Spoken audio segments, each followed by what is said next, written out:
संसद का मानसून सत्र आज से शुरू हो रहा है। कई मुद्दों को लेकर पिछले कई सत्रों की तरह ये सत्र भी हंगामेदार रह सकता है। सरकार काफी वक्त से लटके जीएसटी बिल को राज्यसभा में पास कराने की कोशिश करेगी, तो विपक्ष कश्मीर हिंसा, उत्तराखंड, अरुणाचल में खड़े हुए राजनीतिक संकट के अलावा एनएसजी के मुद्दे पर भी सरकार को घेरने की कोशिश करेगी। मानसून सेशन से पहले रविवार को ऑल पार्टी मीटिंग हुई थी। पीएम मोदी ने सभी पार्टियों से देश हित में जीएसटी पास कराने की अपील भी की थी। संसदीय राज्य कार्य मंत्री मुख्तार अब्बास नकवी का कहना है कि सरकार विपक्ष के हर सवाल का जवाब देने को तैयार है, फिर चाहे मुद्दा कश्मीर से हो, उत्तराखंड अरुणाचल से हो या फिर एनएसजी से भारत की सदस्यता का। नकवी साहब, आज से मानसून सत्र शुरू हो रहा है। आपको लग रहा है कि संसद में जो बिल आप पास कराना चाहते हैं वो पास हो जाएगा, चाहे जीएसटी हो? लगता है कि बाहर का भी मौसम देख रहे हैं आप, बहुत खुशनुमा है। अंदर का भी जो कामकाज देश के विकास से जुड़ा हुआ है वो मुझे लगता है सकारात्मक होगा। कांग्रेस करीब केंद्र संबंधों, खासकर अरुणाचल का मुद्दा उठाएंगे। हर मुद्दे पे हम चर्चा के लिए तैयार हैं और नियमों के तहत जो मुद्दा भी उठाएंगे वो चर्चा करेंगे। कश्मीर को लेकर अन्य विपक्षी दल आपको नोटिस भी हम उस पर चर्चा करेंगे और जवाब देंगे सदन के अंदर। सभी मुद्दों पर चर्चा करने के लिए सरकार तैयार है, यह कहना है मुख्तार अब्बास नकवी का। रविंद्र कुमार, जी मीडिया, दिल्ली। और रविंद्र कुमार हमारे सहयोगी विजय चौक से हमारे साथ जुड़े हैं। रविंद्र, कई ऐसे सेशंस आपने कवर किए हैं, कई नेताओं से पहले और बाद में और बीच में भी बातचीत की है। जैसा कि नकवी साहब कह रहे थे, बाहर जितना खुशनुमा मौसम है, अंदर उतना रहेगा? कम से कम नंदिता, ये कहा जा सकता है कि पहला जो हफ्ता है ये खुशनुमा अंदर का माहौल नहीं रहने वाला है, क्योंकि कांग्रेस ने साफ तौर पर कहा है कि केंद्र राज्य संबंधों पर भले ही अंतर्राज्यीय परिषद की बैठक हुई हो, दो सर्वदलीय बैठक हुई हो, पीएम ने अपील की हो, लेकिन जिस तरह से अरुणाचल प्रदेश में उनकी सरकार गिराई गई, सुप्रीम कोर्ट का हस्तक्षेप के बाद फिर कांग्रेस की सरकार बनी, ये केंद्र राज्य संबंधों पर एक कुठाराघात है और इस मुद्दे को उठाएंगे। सीपीएम ने पहले ही नोटिस दिया है बढ़ती महंगाई और कश्मीर का मुद्दा उठाने के लिए। तो कई ऐसे मुद्दे हैं जिस पर पूरा साझा विपक्ष सरकार को घेरने की कोशिश करेगी दोनों सदनों में। बिल्कुल। और जीएसटी बिल पर प्रधानमंत्री मोदी ने कल जो ऑल पार्टी मीटिंग हुई, उन्होंने कहा कि वो शुक्रिया अदा करना चाहते हैं। सभी पार्टियां एक सुर में बोल रही हैं, लेकिन क्या वाकई एक सुर में बोल रही हैं? क्योंकि इंडिविजुअली बात की जाए तो सब गोलमोल जवाब दे रहे हैं। अब प्रधानमंत्री तो जाहिर तौर पर उम्मीद रखेंगे कि सभी विपक्षी दल उनका साथ दे, क्योंकि जीएसटी पूरे देश के लिए जरूरी एक बिल है। कई सत्रों से ये लटका हुआ है। इस सत्र में सबसे अगर महत्वपूर्ण कोई बिल है तो जीएसटी बिल है, जिसे सरकार को उम्मीद है कि उसे पारित कराएंगे।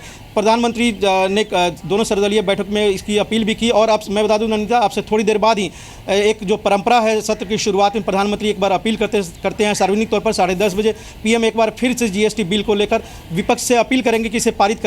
लेकिन आप देखिए कि अलग अलग जिसे दल है, समाजवादी पार्टी हो, दूसरे दल एक बार फिर से मुद्दा उठाया कि सरकार क्लियर करे कि 18% और 1% का मुद्दा पर उनकी क्या राय है। तो कहीं ना कहीं कांग्रेस और दूसरे विपक्षी दल अभी तक अपना रुख साफ नहीं कर पाए, लेकिन सरकार को उम्मीद है कि यह बिल पारित हो जाएगा। बिल्कुल, शुक्रिया जानकारी देने के लिए रविंद्र। नजर आप बनाए रखिए, फिर आपके पास लौटेंगे। यहाँ आपको बता दें कि कल सर्वदलीय बैठक में प्रधानमंत्री मोदी ने क्या कहा था। उन्होंने कहा कि ये कोई मुद्दा नहीं है कि किस सरकार का इसका श्रेय मिलेगा, किस सरकार को इसका श्रेय मिलेगा।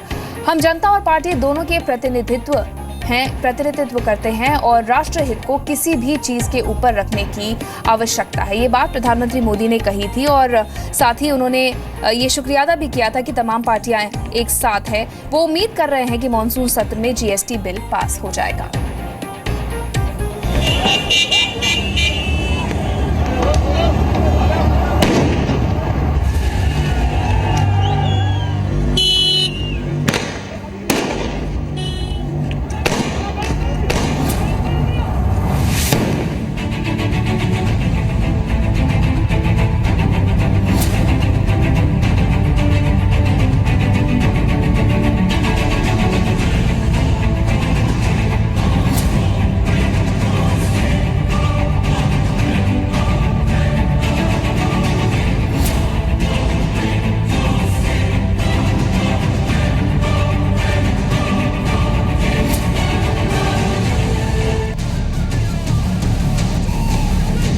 ये उन मुद्दों की लिस्ट है जो आज से शुरू हो रहे संसद के मानसून सत्र के लिए विपक्ष ने तैयार कर रखी है। वो मुद्दे जिन्हें लेकर सरकार पर गोले छोड़ने का पूरा मसाला तैयार है विपक्ष के पास।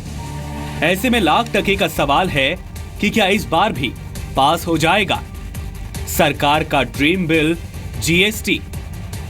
रविवार को मोदी सरकार की बुलाई सर्वदलीय बैठक में पीएम मोदी ने जीएसटी बिल को लेकर विपक्ष को साथ लाने में पूरा जोर लगा दिया।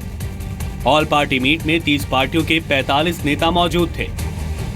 मोदी ने कश्मीर मुद्दे पर एक सुर में बोलने के लिए सभी पार्टियों को शुक्रिया कहा।